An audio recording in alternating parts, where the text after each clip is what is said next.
And with no further ado, I'd like to bring up Chad, who's going to be speaking on steps 6 and 7. Let's welcome Chad.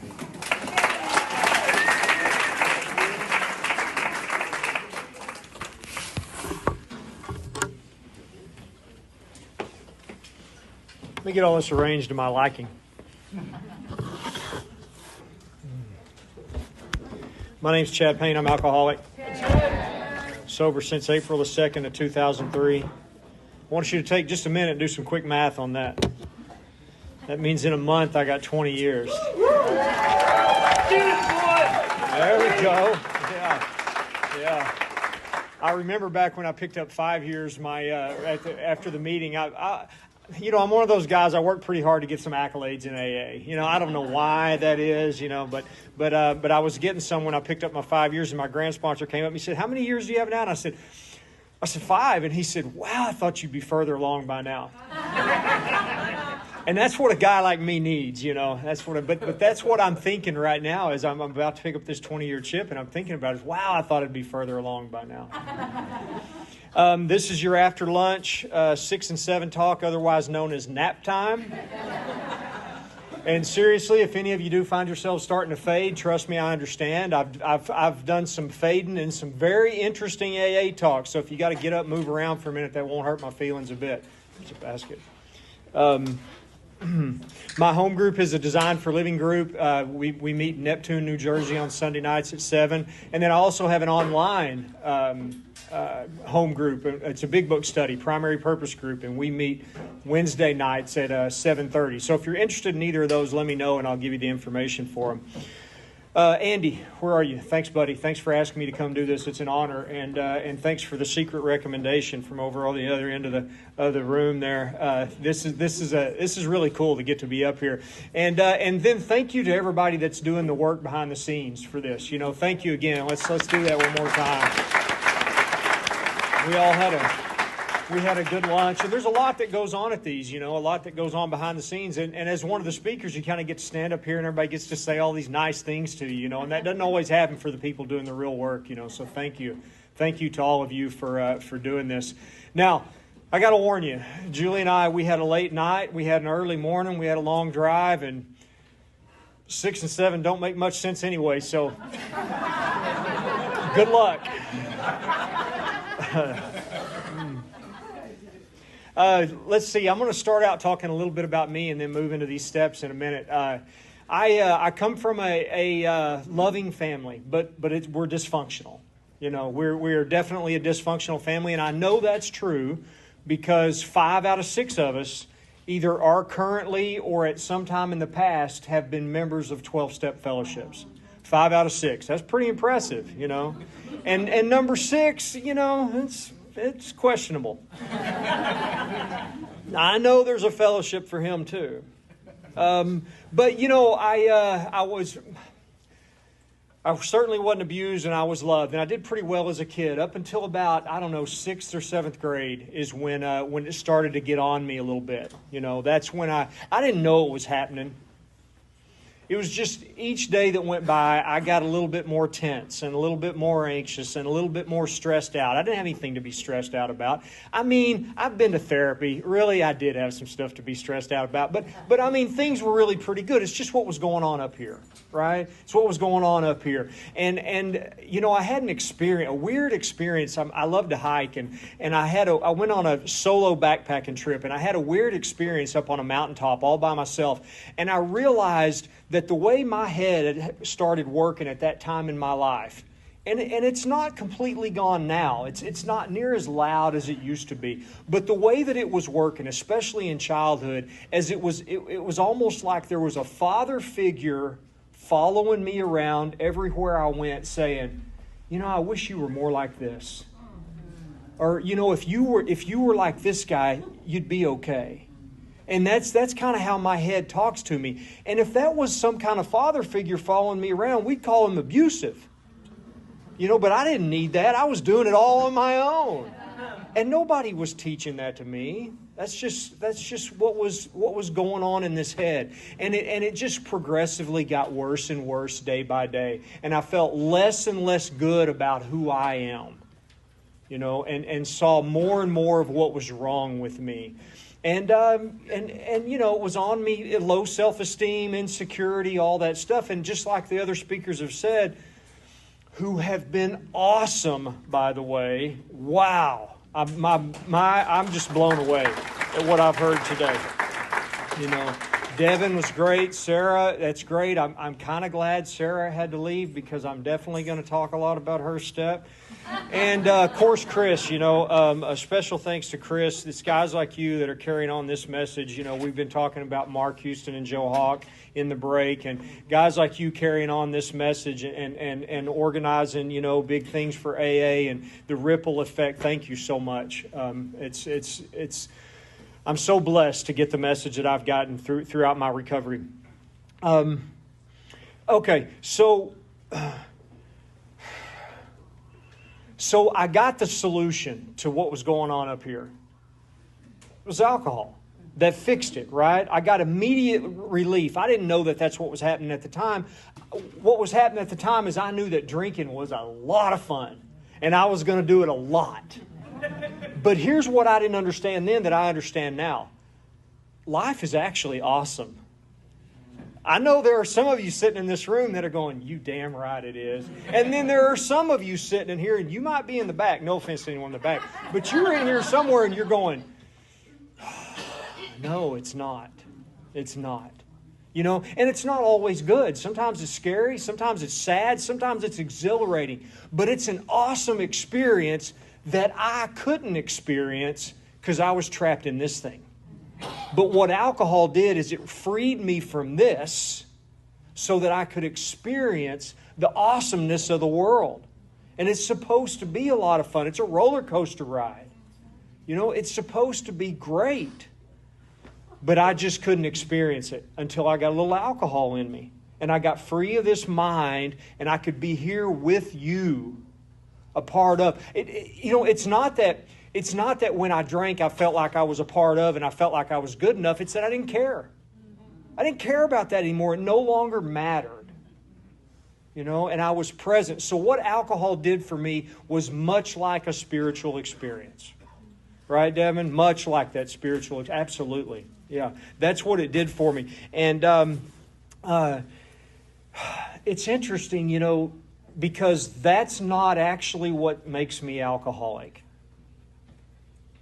And you're going to hear speaker after speaker talk about that. And we have, so much of us have that experience. But I also worked in a high school for about 15 years. I was a teacher, and it's one of those schools where you only get in if you got kicked out of your school. You guys know about that school? I worked in that one for a long time, and I worked with a lot of teenagers. And so many of the teenagers that I worked with, they had this problem. They weren't comfortable in their own skin. They get a little substance in them, and they feel a lot better about themselves. Does that make them all alcoholic? No, not necessarily. Some were. Yeah, some were.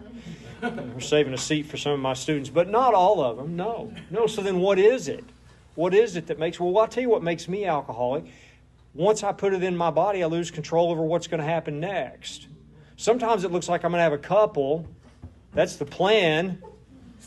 And then I overshoot the mark a little bit.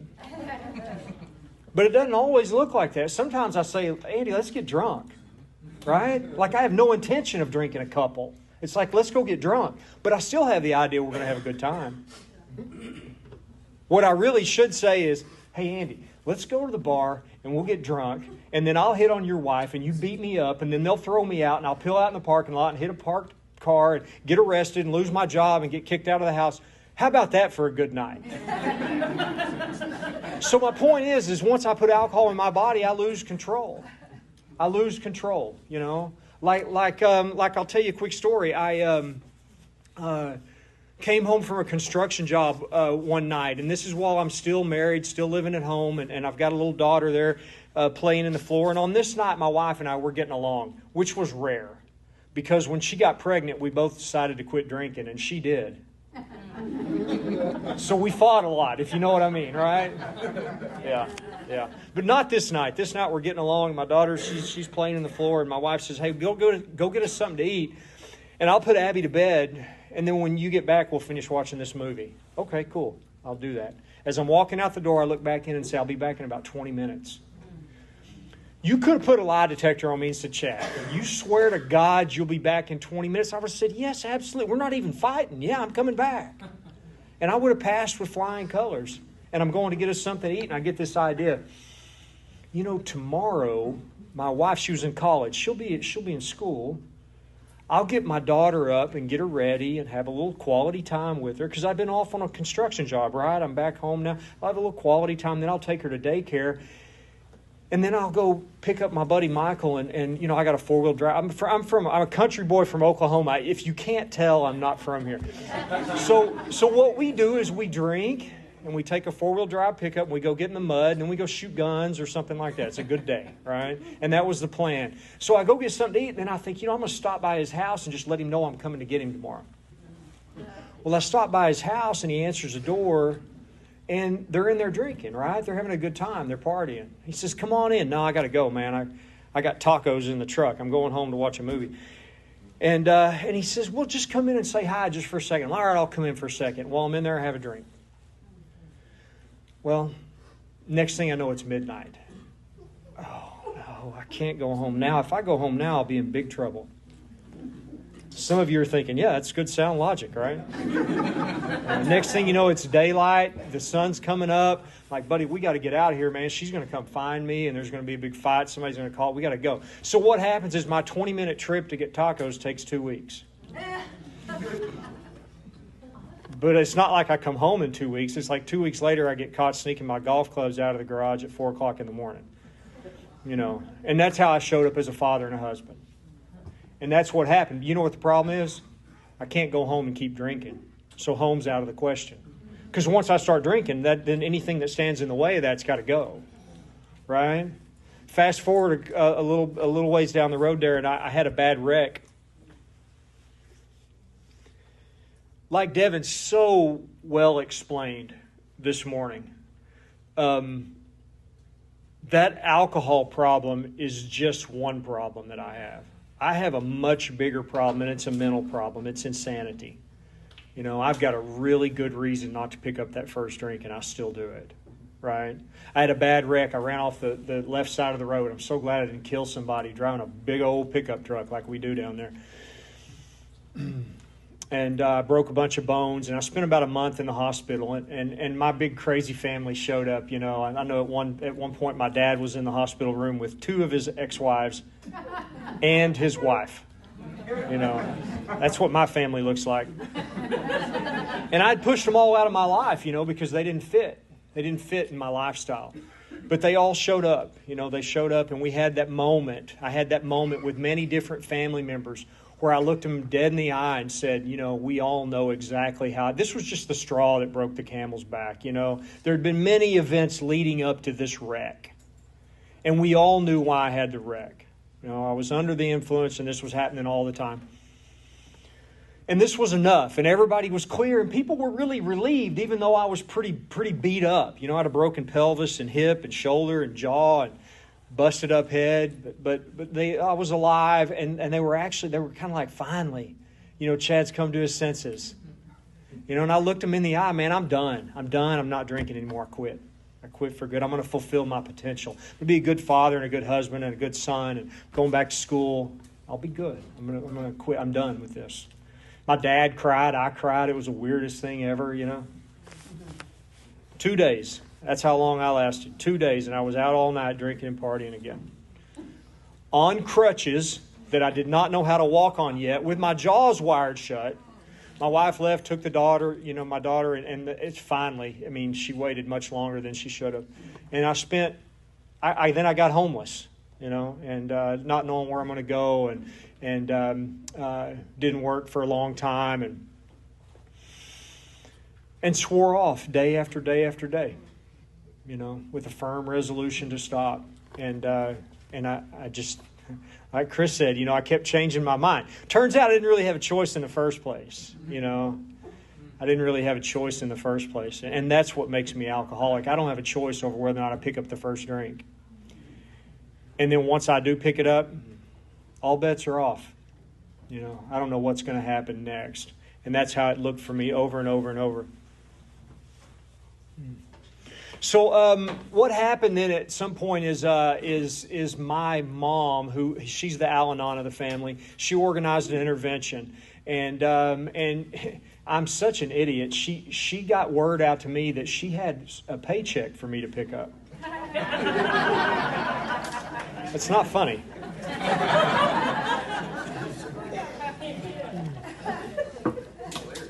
I hadn't had a job in like 2 years, But just in case, by some chance, there's a check there, I really needed it. So I showed up. Now, any of you guys ever been part of an intervention? It's a pretty high-stress thing. There were a lot of people that were really mad at me and really scared I was going to die, and also really wanted nothing to do with me from now on, who had to write these really uncomfortable letters and travel and show up and sit around other people that they may not get along with and wait for me and hope that I would somehow bless them by showing up at this intervention.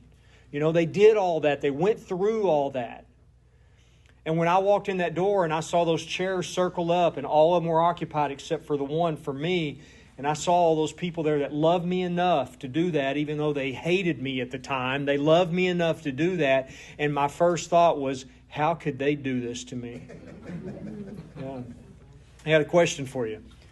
Do you think because I eventually showed up in AA and quit drinking, that selfishness went away? That's the selfishness I brought in. And as a matter of fact, getting sober just made it worse. So I went to a little treatment center, and I don't know what we did there. We probably talked about a whole lot of things that don't work for alcoholics, but they introduced me to AA. And they probably told me to go to AA and work the steps. That's probably what they told me. I didn't hear that part. I heard go to 90 meetings in 90 days. And I jumped in, man. I dove into AA and I got really involved. And I really, somewhere while I was in there, somewhere early on, I did not want to drink anymore. And something was working, man, and I was going to do it. So I became a good member. I showed up early. I stayed late. I cleaned out ashtrays. I set up chairs. I chaired meetings. I was on all the committees. We had to do a lot of fundraisers because our seventh tradition, where I went to meetings, we didn't get quite enough money in the basket to support the place because a lot of us were unemployed. We weren't the most responsible group of Alcoholics Anonymous. I did all that stuff. I put my heart and soul into being a member, and I stayed sober, but I stayed sick. I stayed sick. And a few months into that, close to a year into that, I was about done with you guys. I love the way Chris puts that. It's like, oh no, not this guy again. I can't handle it. It's a good time for a smoke break. You ever feel the urge for a smoke break when this guy's sharing one more time? And I was about ready. I was about done with AA. And I was on my way out. When I look back on it, I was on my way out. I changed home groups once or twice.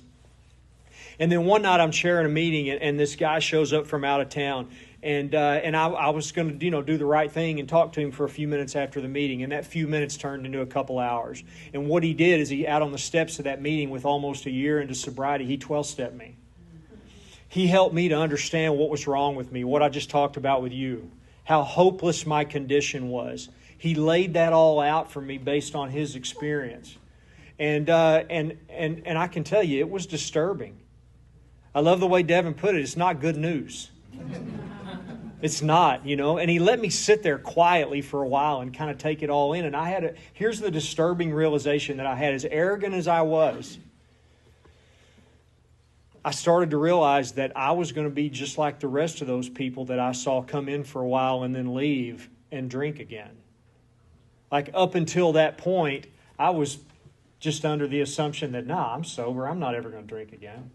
But in that talk, I realized that it was going to happen. It was about to happen. Not only was it possible, it was about to happen. And he let me sit with that for a while. And then he said, Chad, I think I know what you need. It's like, oh yeah, Dave, what do I need? And he said, I think you need a spiritual awakening as a result of the 12 steps. Oh, you mean that reading that I have read so many times at the beginning of all these meetings that I have it memorized? Those steps. Yeah. So we worked those steps, and I had an amazing experience, and it saved my life. It saved my life. Fast forward a few years, and I moved that was in Oklahoma. I moved down to Austin, Texas, and I met Charlie and Katie. Charlie's my sponsor, and spent some time with Mark Houston, and got to be a member of Primary Purpose Group, and we talked a lot about the Big Book, and those teachers brought this book alive for me in a way that I had never experienced. We talked about actually finishing all your amends. It was a new one on me. You know, even those ones that I was probably never going to run into those people, even those, got to go find them. We talked about that. We talked about an ongoing inventory, continuing to write inventory as the need arises, periodically doing that. And how that it wasn't just about because I had a resentment that was eating my lunch. It was because it's an opportunity to continue to grow. And that's what I want in AA, is to continue to grow. We talked about what Mark would call the strict spiritual disciplines of steps 10 and 11.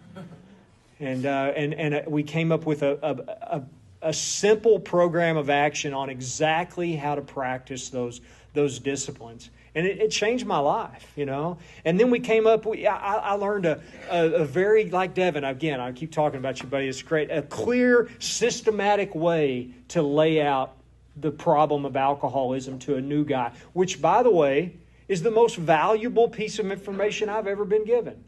Because that's what motivates me to continue to do this stuff that we don't want to do. And then the next thing was get out there and carry this message. Where I came from, we said that's attraction rather than promotion. That's our public relations policy. That is not our 12th step policy. What I was told is, Chad, do you want to experience the gift of carrying this message? Yes, I do. Well, here's a good idea. Sit around in your home group and wait for someone to ask you to sponsor. Well, when you put it that way, and so what I did is I got out there, man. I got out there and I went to the places where they were, where the new people were, and I got to go into all these facilities and carry this message and get some sponsees. And wow, turns out that's the answer to alcoholism. To carry this message from a state of surrender. That's the answer. Now, here's the such a powerful thing that I learned from my sponsor and these other people. The problem is alcoholism, this hopeless, fatal condition that I suffer from. The solution is a spiritual experience. But I can't have a spiritual experience because I'm blocked. And here's what blocks me. I have a sick relationship with life. It's not really a relationship with life. What I have is a relationship with the way I think life should be. And I'm obsessed with it. I'm obsessed with my preferences. That's all I think about all day long, is how it should be. And what happens in the process is I miss life. And I love the way Sarah kept talking about this is God's will. You know what God's will is? It's what is. But I can't experience that because I'm constantly thinking about what should be. And that's where I am all the time. That's where I live. That's what's going on in here. And I'm obsessed with it. I'm constantly trying to arrange life to suit me. That's the job that I have given my mind. And it's not qualified. And I think sometimes I stand up here and I bash my mind for thinking. I gave it a job. I said, okay, look, here's what I need you to do. From now on, I need you to arrange life in a way where I don't ever have to experience any discomfort or any pain or any inconvenience. Can you handle that? And my mind's been trying ever since. And it's heavily overworked. Heavily overworked. That's not its job. Its job is to solve little problems, not to arrange life. So what happens for me is that the book calls it playing God. And I can't experience God while I'm playing God. And I've got a whole set of character defects that are in place to arrange life in a way that suits me. Manifestations of self. And like Chris just talked about, we look at these manifestations of self, and that's what I love. I love talking about going deep into this inventory process and really looking at, yes, absolutely. Do we throw down a 4-step and confess stuff? And is that a big part of the path to freedom? Absolutely. But what I want to get down to is manifestations of self that are blocking me from experiencing the power of God. That's what I want to be looking at in this inventory process. And I put that stuff on paper, I admit it to me. And then I sit down with one of you and I admit it to you. And now we're getting into what I'm up here to talk about, which is admitting this stuff to God. That's what I'm about to do. So after this fifth step, it says we go home and we get quiet for an hour. It seems like a long time.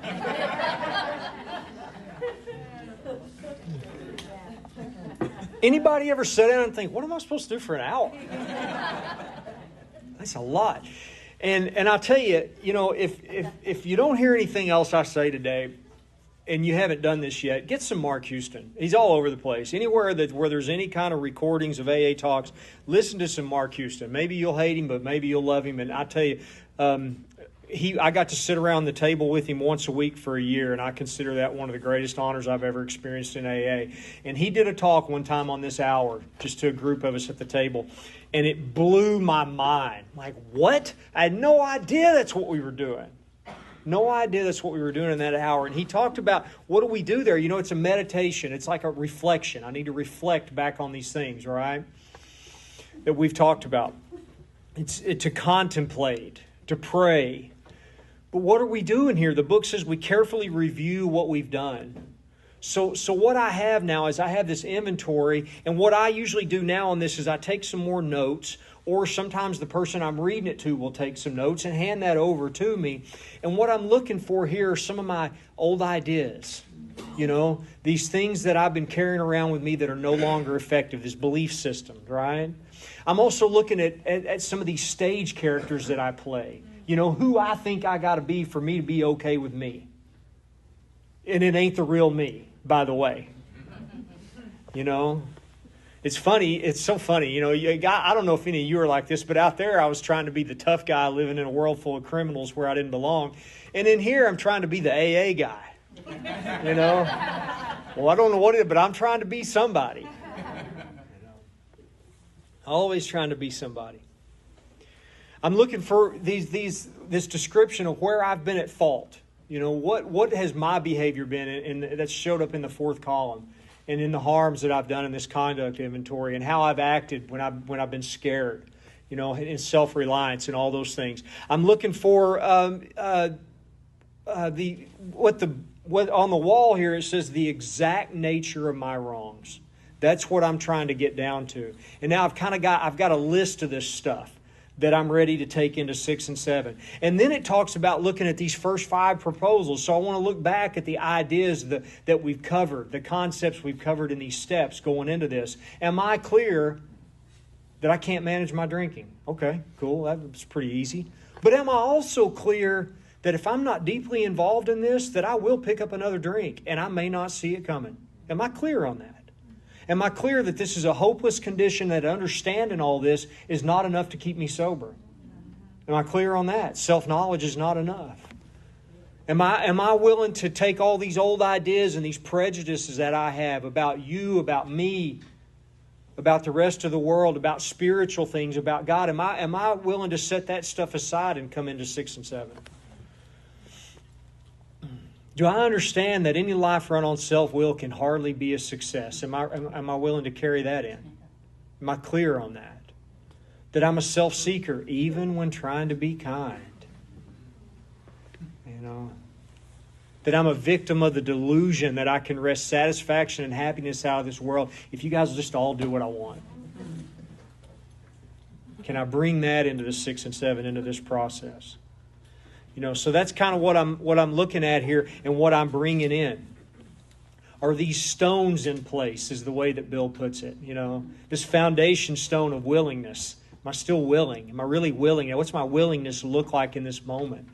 This cornerstone of belief or willingness to believe. This keystone, this decision to quit playing God. Can bring that into 6 and 7. And then it says, if we've answered these questions to our satisfaction, now here we go. Here we go. My buddy Mike, that's who you're talking about there. he likes to say that 6 and 7 are like step 3 with teeth. Because in the third step on pages 60, 61, we're talking about each person. We're talking about most people. Now we're talking about me. I have had this shoved in my face for a few hours of the failure of self-will in my life. So now I'm coming into this deal I made in the third step with all new awareness. Is this stuff really objectionable to me? Am I convinced that my life, not any life, but my life run on self-will is a failure? Am I convinced of that? This new willingness that I'm now bringing into this process. Is this stuff objectionable? And what I found is that God doesn't remove what I don't surrender. Right? And I can't surrender what I don't see. And I've been running around on programs that I'm asleep to. And I don't know why I'm acting this way. But thank God for this process of 4 through 9 that helps me to get clear on this. And then living in 10 and 11 and really starting to see this stuff that's blocking me. Thank God for this process. How many times do we hear people say, "No, I got to write a 4-step"? What's happened over the years is I've started to look forward to these opportunities to write inventory because I know what lays on the other side, and it's more freedom. It's more freedom. And that's what I'm looking for. So now it asks me an interesting question.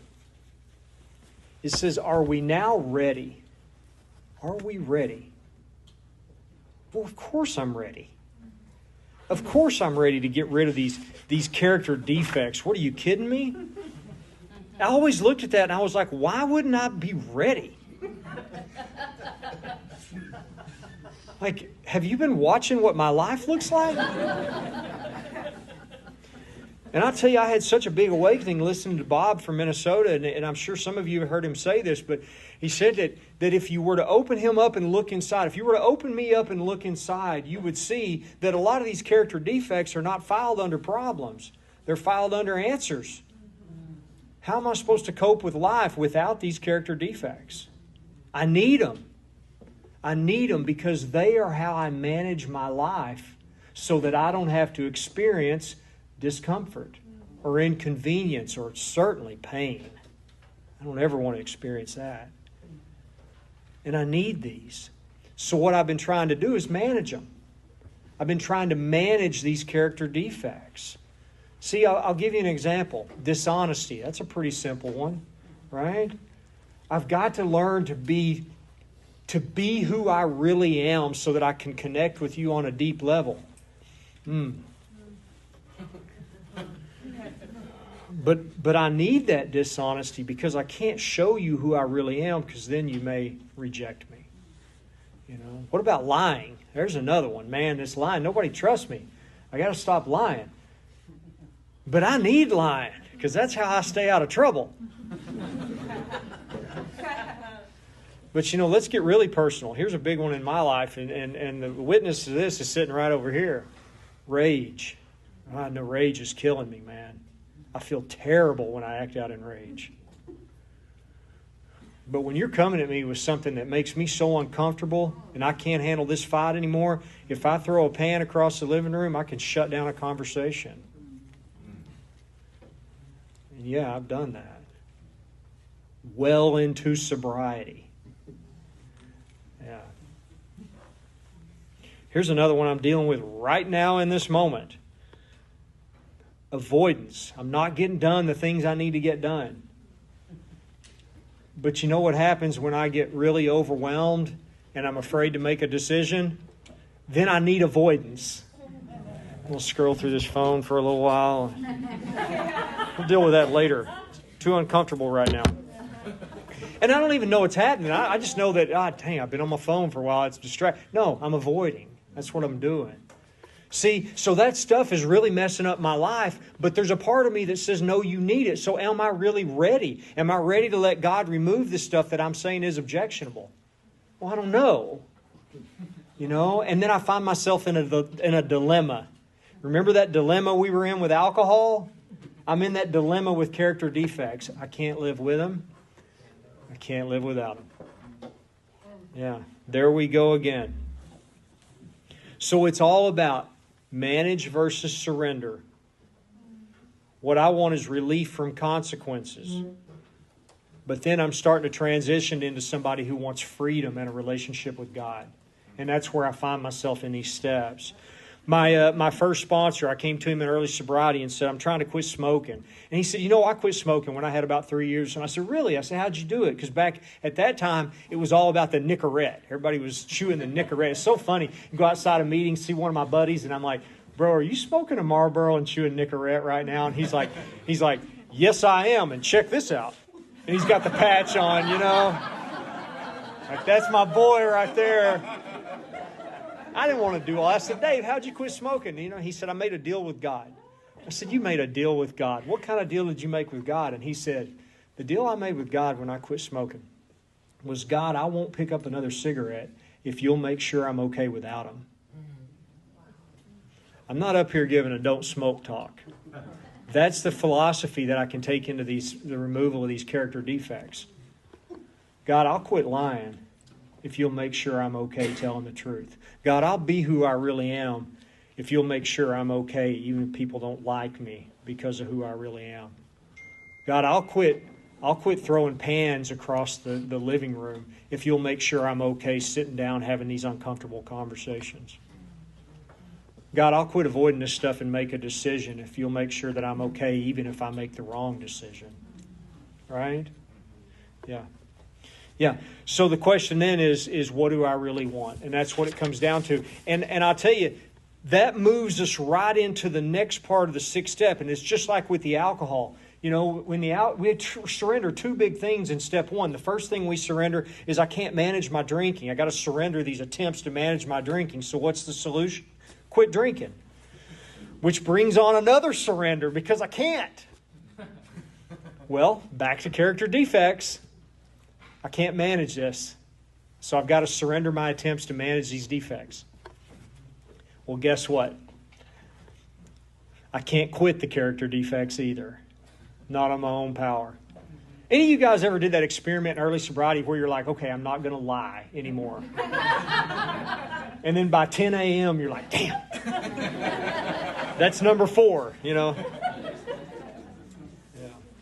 So what that means is I've got a serious piece of business with God. Really got something to work with here. I used to hear people talk a lot about working on their character defects. Some of you are laughing because you tried that, didn't you? Yeah.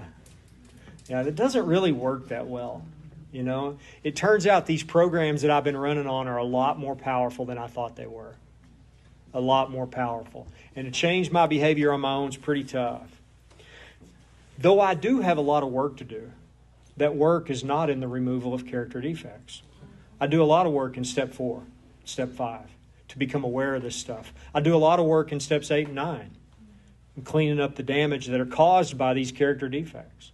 I do a lot of work in steps 10 and 11, watching for these character defects, the reemergence of self, I do a lot of work in step 12, getting my ass out of the way and helping somebody else. I do a lot of work. But nowhere in that job description is removal of character defects. It's not my job. My job is awareness and surrender. God's job is removal. If I can keep that attitude going in, then the proper use of the will is to surrender. Sounds so simple, but for a guy like me, there's a lot of work that has to be done to even come close to living in a state of surrender. It's all about change. I want my life to change, but I don't really want to change. And there's no way that that'll happen. The circumstances, the specifics of the circumstances may change, but other similar circumstances will come in to replace those if I don't change. I have to change in order for my life to change. And that's a fact that I don't like to face. But then, I can't change me on my own power. All I can do is place myself in a position to be changed. And I do that by staying spiritually fit. So staying spiritually fit is not self-help. It's not me changing me. Staying spiritually fit is keeping myself in connection with the power that can change me. That's where my work is.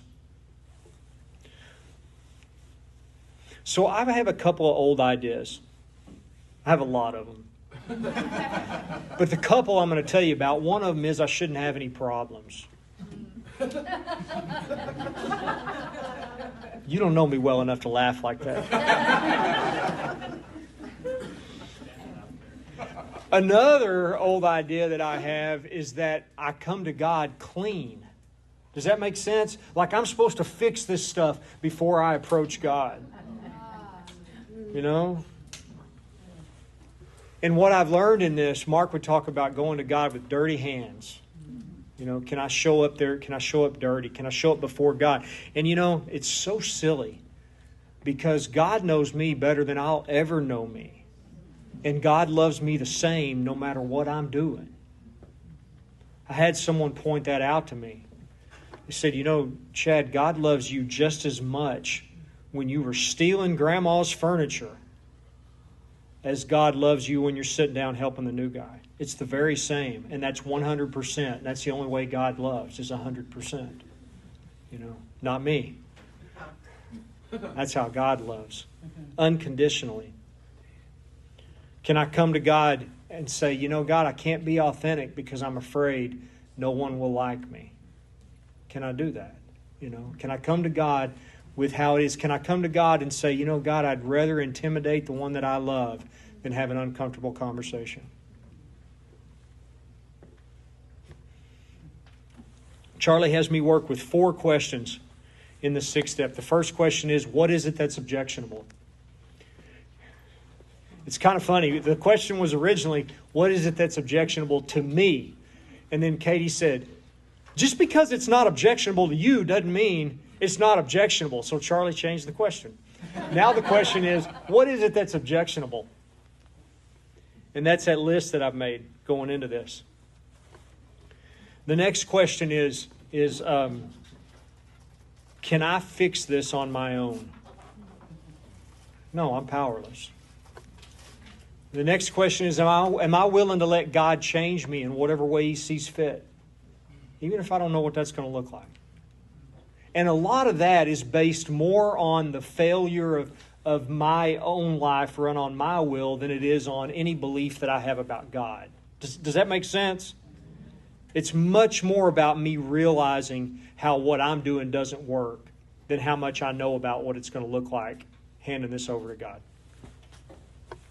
And then that last question is, how can I align myself with the process? Kind of funny, I had a guy, a sponsor, and he told me I could tell this story. So he comes to me with a piece of fear inventory that his girlfriend's cheating on him. And he didn't have any, like, really good evidence for that, right? So he goes and he takes this stuff to God in 6 and 7, and then he calls me up and he says, you know, when we got to that question, how can I align myself with the process? You know what came up? And I was like, no, what? And he said, I should probably stop making fake social media accounts and following her so I can see what guys like her posts. And I was like, yeah, it's going to be pretty hard to get rid of the fear if you keep doing that. So that last question, how can I align myself with the process? Usually that means I'm going to have to do something or stop doing something and surrender, right? Yeah. So the questions are, what is it that's objectionable? Can I fix this on my own? Am I willing to let God change me in whatever way He sees fit? And how can I align myself with the process? And those have been really powerful for me. So what I want to do now, see if I got time to do this. I've got a piece of inventory right here, and I want to kind of give you some of my experience with this. And this, how long have we done? 44. It's really a funny. I really want to read the thing too. It's really funny. This is one of my students. His name was Lloyd, and what had happened is I was out on duty watching the kids get on the bus, right? And the window comes down on the bus, and a half-eaten apple flies out of the bus toward the dumpsters and misses. If it had gone in, I'd been like, yeah, but it didn't. It missed. Not on my watch. I march on that bus like, who threw it? And these are a bunch of 15-year-old boys, right? Standing in the back of the bus here. Who threw it? Well, I know the code. You don't tell. You don't fess up to that, and you certainly don't tell on any of your friends, but I demand to know who threw it. The bus driver's like, hey, we got to go. I'm like, who? And this one kid, he's looking at his phone. Well, hell, he's nervous, because I'm raising my voice. Put your phone up. And then this kid, Lloyd, he goes, dude, you don't have to put your phone up. He can't do anything.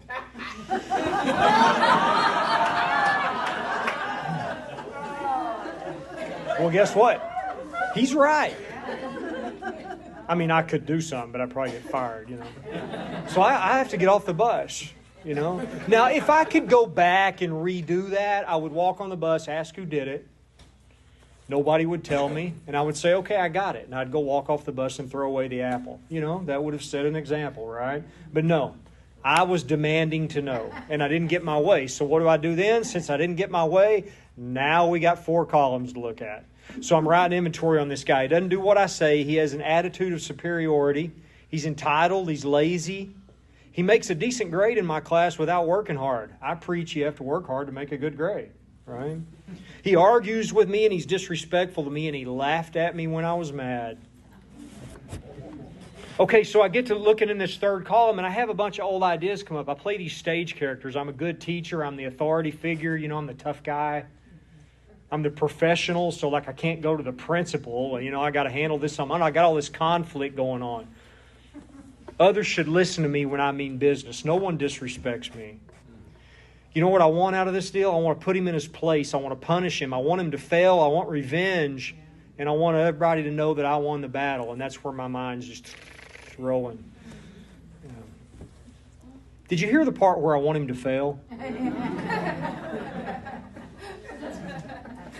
I need appreciation and respect to be okay. I need to be right. I need to win. I also have some old ideas about high school students. This is comical. Students should work hard. They should recognize who's in charge, listen, and show respect. Students should know when to shut up and pay attention. Do you think I was like that? The book says we realize that the person we're talking about is perhaps spiritually sick, like me.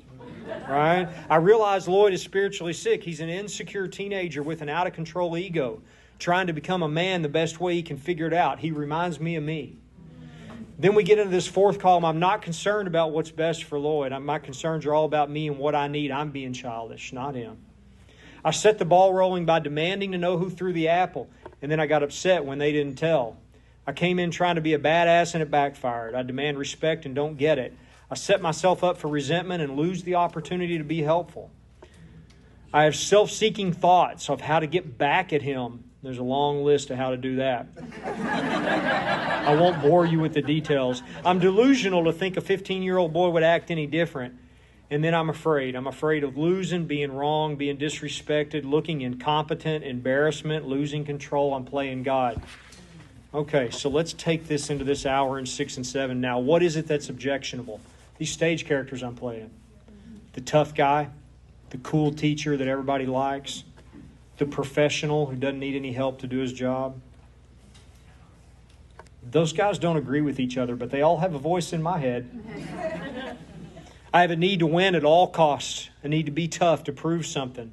A need to always have control. I have fear, insecurity, pride. I have a deep down belief that I'm not enough that drives all this. A deep down belief that I'm not enough that drives me into this kind of behavior. Do I have the power to change this? No, it's been going on for a long time. This is not the first student I've gotten confrontational with. And if you work at the school where I worked, that's just a part of the deal. You get confronted by your students. For sure. I've been cussed out many times by teenagers. Am I willing to let God change me in whatever way He sees fit? Yes, I've had enough. No more bus incidents. I surrender. I do this 7-step prayer. How can I align myself with the process? I can pause and ask before acting. I didn't make that up. That came right out of the book. I can stop trying to be tough. I can let it go. There's nothing to prove, nothing to win. My job is to demonstrate a God-reliant man of principle to be of service to my students, regardless of how that affects me. Okay, so now fast forward Tell you what this looks like in real time. I come in from and walk in my classroom, and I got a pretty full class at the time. It's right after lunch. There's always drama in the cafeteria, and they're always talking about it after lunch, right? So I come into class, and they're rowdy. And I'm like, hey, guys, let's settle down. Let's have a seat. You know, I got something for us to do. And they're ignoring me. I have a button right here that says, do not ignore me. And they're pressing it, right? Do not ignore me. And I'm ready to get confrontational. And then something hits me. It says, just pause for a second. Just relax for a second. I take a couple deep breaths and I do what I was supposed to do. I pause and I ask real quickly. It just happens like that, you know, just. Okay. And then this one kid, who's kind of the one that I was about to get confrontational with, got tattoos on his neck and all that, you know, and I say, hey, come here. Come outside for a second. So we step out in the hall and he's ready to go. You know, he's ready just at the drop of a hat, man. And I say, you know, Preston, when you ignore me, I feel disrespected. And you just see it all just kind of, his face just falls and he looks down. He says, man, I'm sorry, Mr. Payne. I don't mean you any disrespect. Now, we had a relationship. I have a relationship with my students. You know, this wasn't a kid that didn't know me at all. And when I said that to him, it hit him hard. You know, these kids, I tell them my story. You know, we relate on a deep level. So when I said that, it hit him hard. So we go back in class, all good, carry on. A couple days later, I come in class. There's been more drama in the cafeteria, and it's rowdy. And I'm like, guys, let's sit down. Come on now. Well, guess who steps up and has my back? He says, sit down, guys. Let's go. You know, and he handles it. And then I can go on and do my job. I'm not telling you that the solution to this is tell the tough kid that, you know, that, hey, it hurts my feelings when you disrespect me. What I'm saying is, in that moment, I had a different tool. And that tool was inspired in that moment where I paused and asked before I got in somebody's face. And that's a result of what one of my sponsees calls real-time 6 and 7. You know, carrying this stuff in with me.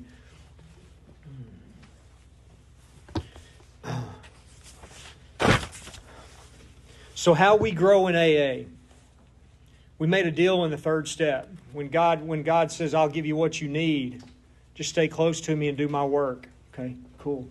Here's what I need. I'm going to need this and this. God's like, no, that's not what I mean. I'm going to put opportunities in your life for those character defects to come to the surface so you can get free of them. It's going to come in the form of resentments and fears, relationships. I'm going to give you those opportunities. And if you'll do this work, I can help you get free of this stuff. And that's the deal that I made. And what I understand today is that's how I grow closer to God in AA. I use the darkness. You know, it talks about the flow of spirit.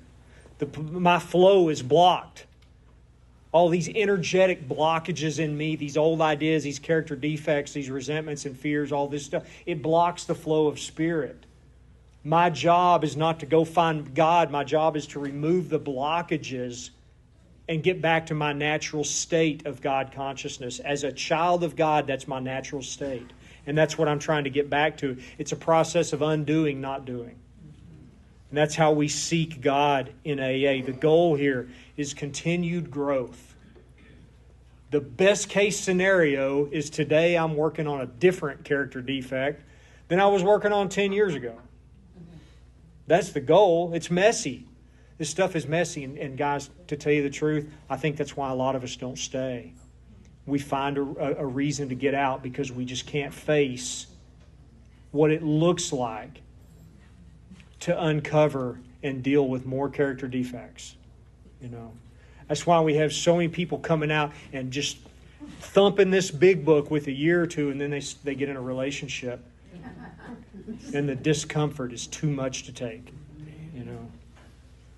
I think Bill says it separates the men from the boys in the 12 and 12. It says we thank God from the bottom of our heart that we know Him better. Not know about Him. Because I don't know about your fifth step, but in my fifth step, we weren't talking about God. We were talking about me and how what I was doing wasn't working. But in the process, I started to get free of that stuff. And as I experience God, I know God better. And that's something to really be grateful for. And this is all connected back into that first step. You know, I love that saying in AA, grow or go.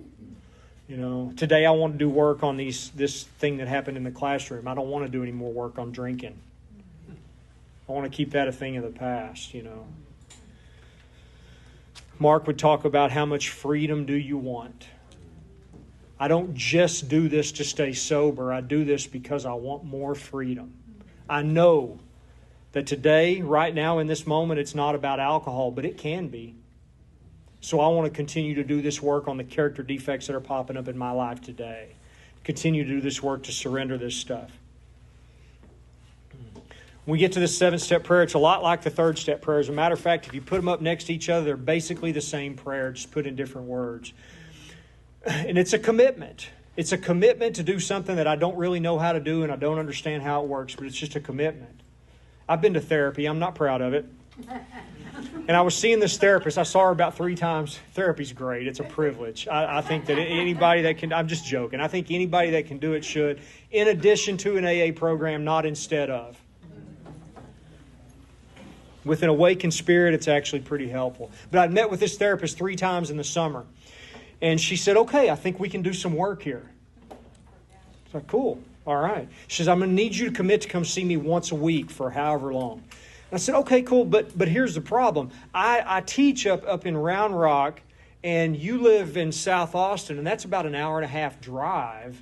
And you're only open like 3 afternoons a week. And I can't. And she goes, no. I'm just asking you to commit. And I said, well, I mean, I can't take a day off just to come, every week. And she said, stop.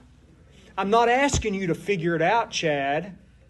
I'm asking you to make a commitment and then let God open some doors. Oh. Okay. I commit to do this work with you. And it worked. I did 2 years of it. When we get to this 3rd-step prayer and this 7th-step prayer, we're asked to make a commitment to do something that we don't understand and we don't know how to do. Except just take the next step. But we can still make that commitment. So, when we get to this prayer, we close Primary Purpose Group with this. I love this prayer. And I'm going to say this prayer in closing. My Creator, I am now willing that you should have all of me, good and bad. I pray that you now remove from me every single defect of character which stands in the way of my usefulness to you and my fellows. Grant me strength as I go out from here to do your bidding. Amen. Thank you.